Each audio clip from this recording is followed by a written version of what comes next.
So all right, you with Universal. Uh-huh. What were your biggest records with Universal during that time period? Because you were with them for about 6 years, right? Yeah, from 96 to about 2001. So, Okay, yeah. okay. So let's take me through what were some of your biggest hits during that time. You know. Oh man, the theme is party time. You can't.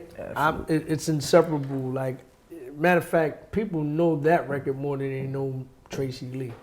Like there was a while where people didn't even know who I was. You know what I'm saying? And you know, when we start getting into, you know, we are in the process. But I just want to make mention of this now, and I'll probably mention it later. Mm-hmm.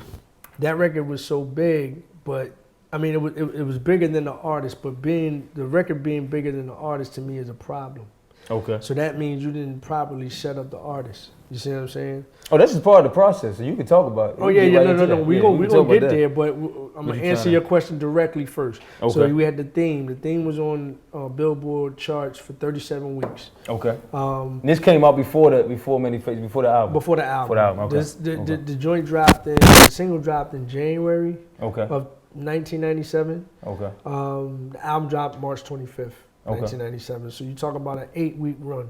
Whew. January, February, maybe 12 weeks. In between 8 and 12 weeks. You know what I'm saying? I mean, because now the record had gotten so big, and shout out to Red Alert, which is his birthday today. Shout out to Uncle Red. Red Alert was the cat that gave that record the shot, because we had took that record up to Funkmaster Flex. We took it to DJ Clue. We took it to all the DJs in New York City.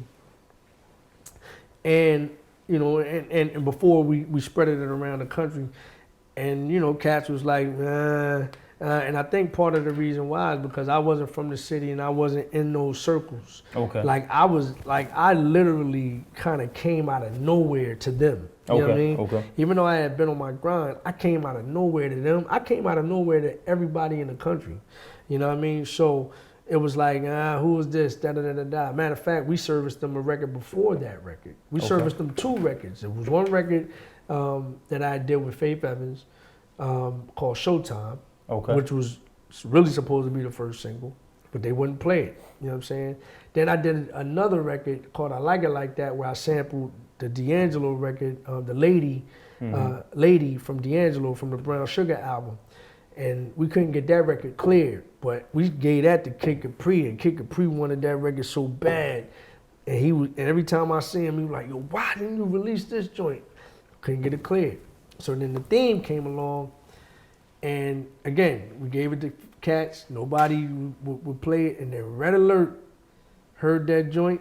And you gotta remember, or in case you don't know, Red Alert is like the godfather of DJs in New York City for cats like Flex and all. These are the cats that Red Alert was, you know, back in the BDP days, and even before that, you know, with the Bridges Over and all that. Like he was on the radio back then. You know what I'm saying? Okay.